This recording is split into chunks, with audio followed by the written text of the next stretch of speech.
নীলগাঁয়ের রাস্তার বেশিরভাগ লাইট হয় ভাঙা নয় চুরি গেছে, তাই রাত হলেই জায়গায় জায়গায় আলো এবং অন্ধকারের এক অদ্ভুত মায়াবী আবহাওয়া সৃষ্টি হয়।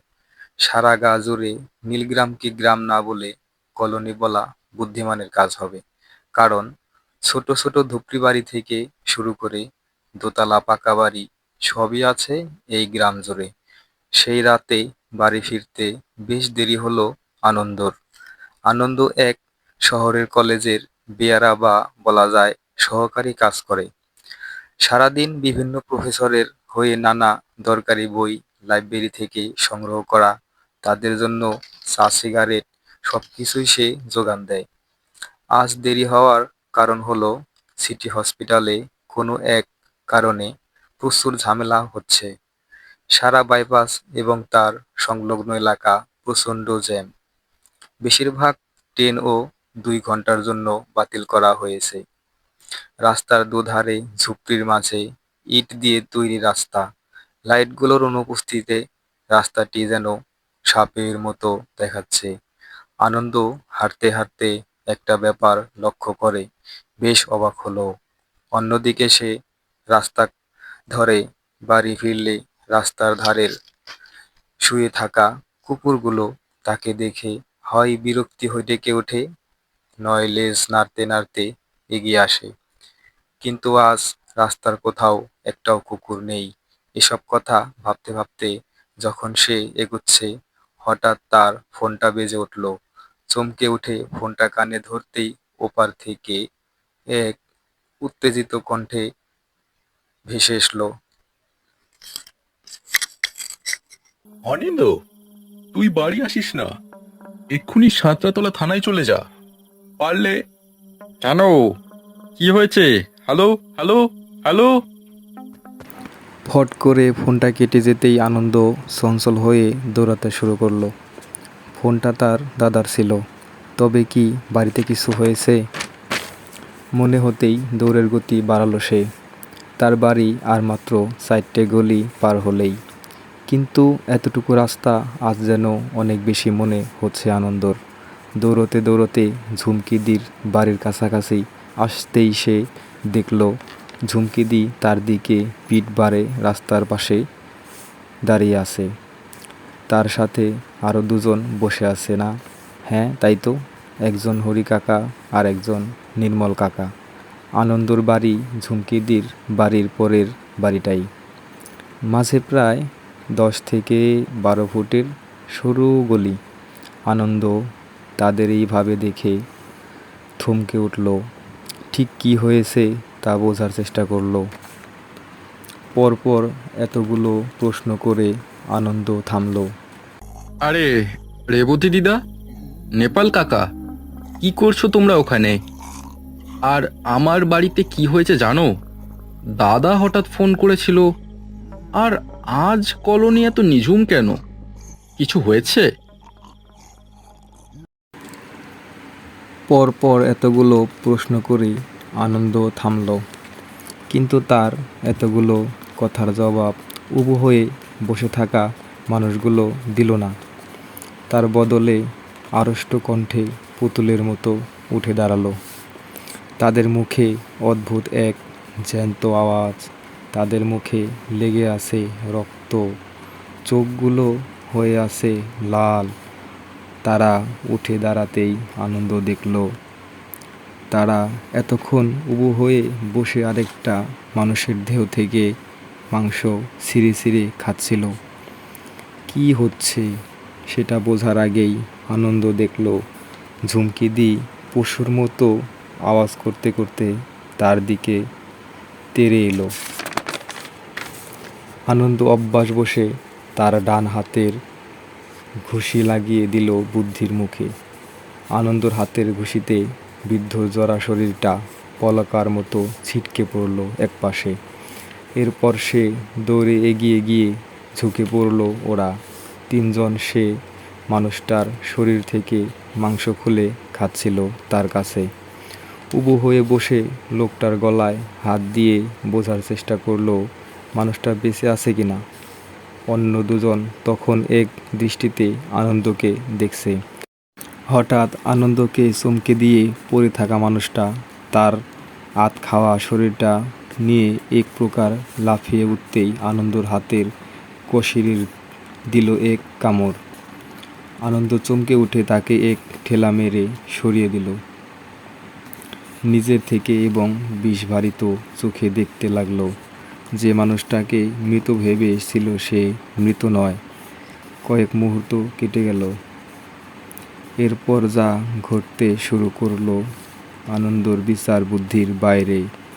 সে অবাক হয়ে দেখল সেই আধখাওয়া শরীরটা ঝুমকিদি এবং বাকি দুজন তার দিকে ক্ষুধার্ত পশুদের মতো এগিয়ে আসছে।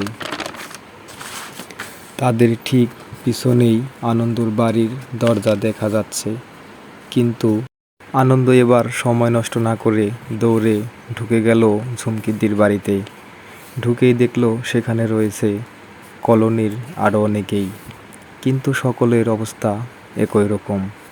এমন সময় তার চোখে পড়ল ছাদে ওঠার সিঁড়ি। ঝুমকিদির ছাদে উঠতে পারলে সে প্রাণে বেঁচে যাবে সেটা সে বুঝতে পারল, কারণ সিঁড়িতে কোনো রক্তের দাগ নেই, সেটা ঘরের আলোতে বেশ ভালোই বোঝা যাচ্ছে। সবাইকে পাশ কাটিয়ে কোনো রকমে ছাদে উঠে পড়ল আনন্দ।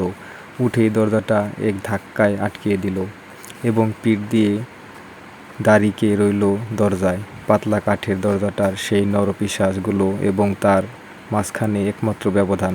এই দরজাটা যদি কোনোভাবে ভেঙে যায় তাহলে আনন্দ আর প্রাণের বাঁচবে না, সেটা সে ভালোই বুঝতে পারল। চারিদিকে থেকে ভেসে আসছে জান্তব গোংরানি। এর মাঝে হঠাৎ আনন্দর ফোনটা বেজে উঠল। কাপা হাতে ফোনটা কোনো রকমে কানে নিতেই ওপাশ থেকে তার দাদার গলা ভেসে এলো। ভাই, তুই কোথায়? কলোনিতে ঢুকিসনি তো? আমি কলোনিতেই আছি রে। রেবতী দিদার বাড়ির ছাদে আটকে গেছি। কি কি হচ্ছে আমি কিছু বুঝতে পারছি না। তুই কোথায়? তুই কোথায় আছিস? কে? তুই কলোনিতে?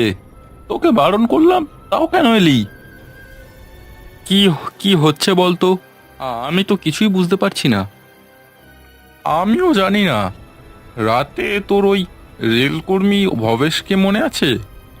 ও হঠাৎ বাড়ি ফিরে ওর বউকে আঁচড়ে কামড়ে রক্তারক্তি করে ফেলেছিল। তাদের আটকাতেই কলোনির সবাই ওর বাড়িতে জড়ো হয়, আর সেখান থেকেই এই মারামারি পাগলামো ছড়িয়েছে। ভবেশ ওর বউকে ছেড়ে হঠাৎ নেপাল কাকাকে কামড়ে দেয় এবং তারপর তাকে বাঁচাতে গিয়ে আরো দু চারজন তার হাতে কামড় খায়। হঠাৎ নেপাল কাকাও উঠে ভবেশের মতোই সবাইকে কামড়াতে শুরু করে। আমিও জানি না কি হচ্ছে। এমন সময় ছাদের দরজায় দুমদুম আওয়াজ শুরু হতেই অনিন্দ প্রাণ ভয়ে এবার ব্যাকুল হয়ে উঠল। সে বুঝতে পারল এই পলকা দরজা খুব বেশিক্ষণ আর ওদের ভার সহ্য করতে পারবে না। দাদা, দাদা বাঁচা আমায়, আমাকে এটা মেরে ফেলবে, বাঁচা। শোন শোন, ঘাবড়াস না। আমি আর কলোনির আরো তিনজন একটা ভ্যানে করে কলোনির বাইরেই যাচ্ছিলাম। আমরা রেবতী দিদের বাড়ির কাছে আসছি, তুই নিচে নেমে আয়। নিচে? নিচে কি করে যাব? সারা বাড়িটা এরা সবাই ঘিরে ফেলেছে রে। হ্যাঁ, কি বলছিস? আচ্ছা শোন, এক কাজ কর, লাফিয়ে পড় মারুতির ছাদে। এই কলোনির কোনো বাড়ি খুব বেশি উঁচু নয়, আর ভাই বেঁচে ফিরতে চাইলে এই একটাই রাস্তা। আমি এক্ষুনি ভ্যান নিয়ে আসছি, ওখানে লাফিয়ে পড় ছাদে। আনন্দ বুঝল এটাই একমাত্র সুযোগ। সে ছাদের কোণায় এসে দেখল নিচে ঝুমকিদি, হরি কাকু, নির্মল কাকু এছাড়াও আরও অনেকেই এসে দাঁড়িয়েছে। সবাই ছাদের দিকেই তাকিয়ে আছে এক দৃষ্টিতে। ছাদের উচ্চতা প্রায় 20 ফুট।